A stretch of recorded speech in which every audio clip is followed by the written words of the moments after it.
günün mübarek diye.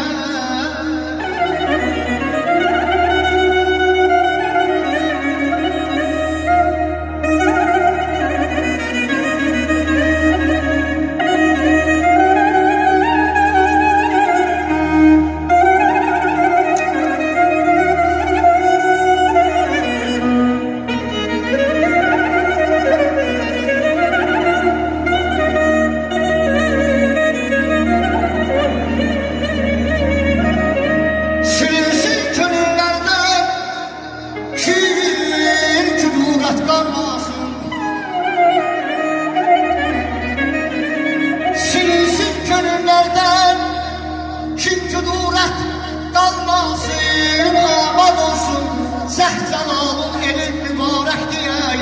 Bugün gözəl toy günüdür, gəlin mübarək deyək.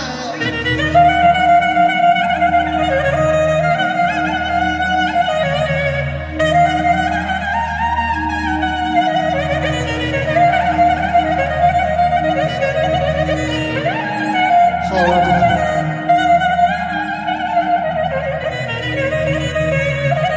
Azizime aydın olsun, azizime aydın olsun, aydıksına da bana aydın olsun.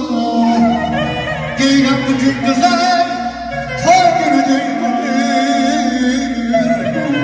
deyirəm bugün güzel toy günüdür.